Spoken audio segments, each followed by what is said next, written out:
بسم اللہ والصلاة والسلام علی رسولہ الکریم محمد وعلی آل اصحاب اجمعین۔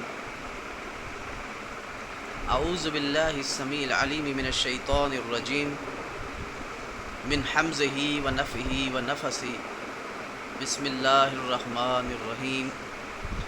رب اشرح لی صدری ویسر لی امری واحلل عقدۃ من لسانی یفقہوا قولی۔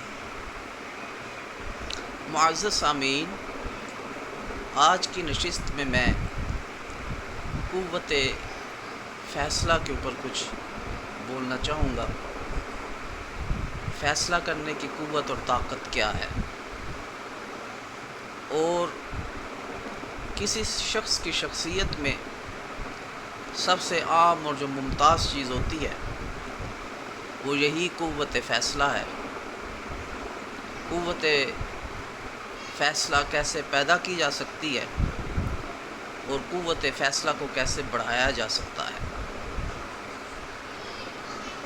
ہم روزمرہ کے امور میں ہم یہ دیکھتے ہیں کہ اگر ہم مسنون دعائیں جو نبی کریم صلی اللہ علیہ وآلہ وسلم نے ہمیں سکھائی ہیں وہ ہم پڑھیں تو اس کے امپرسیپٹیبل افیکٹ ہماری شخصیت کے اوپر پڑتے ہیں۔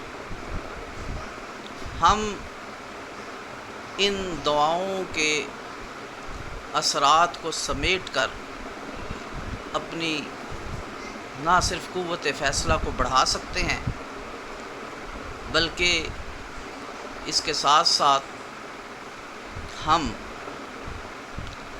رب تعالیٰ کی رحمتوں اور برکات کو ہم پرکھ بھی سکتے ہیں، دیکھ بھی سکتے ہیں، اور وہ ہمارے مشاہدے میں بھی آتی ہیں۔ ہم نے کوئی کام جو کرنا ہے اس کے کرنے سے پہلے اگر ہم مختصر استخارہ کر لیں تو اس کے بھی امپرسیپٹیبل افیکٹ ہمیں پڑتے ہیں۔ یعنی یہ چھوٹی سی دعا 3 بار صبح اور 3 بار شام پڑھیں۔ اللہم احر لی واختر لی، اللہم احر لی واختر لی، اللہم احر لی واختر لی۔ میرے اللہ مجھے چن لے اور میرے لیے چن دے۔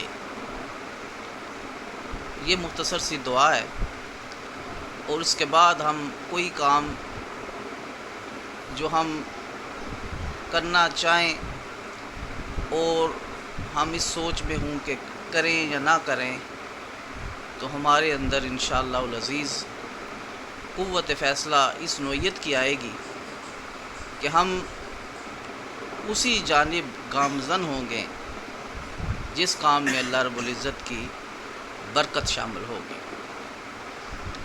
اور باقاعدگی کے ساتھ یہ پڑھنے سے ہمارے ڈیلی کے جو امور ہیں اور ڈیلی کے جو فیصلے ہیں وہ نہ صرف بہتر ہوں گے بلکہ ان میں برکت بھی ڈلے گی۔ اسی طرح دوسری دعائیں بھی پڑھیں۔ ایک دعا اچانک خیر ملنے کی اور اچانک شر سے بچنے کی۔ اللہم انی اسألک من فجات الخیر واعوذ بک من فجات الشر، کہ یا رب العزت ہمیں اچانک خیر عطا فرما اور ہمیں اچانک شر سے بچا۔ اس دعا کے نتیجے میں بھی انشاءاللہ العزیز ہمیں اچانک خیر ملتی ہے، خوشیاں ملتی ہیں، اور اسی طرح بہت ساری اچانک ملنے والی پریشانیوں سے بھی ہم نجات پاتے ہیں۔ تو اللہ رب العزت ہمیں عمل کی توفیق عطا فرمائے۔ وما علینا الا البلاغ المبین۔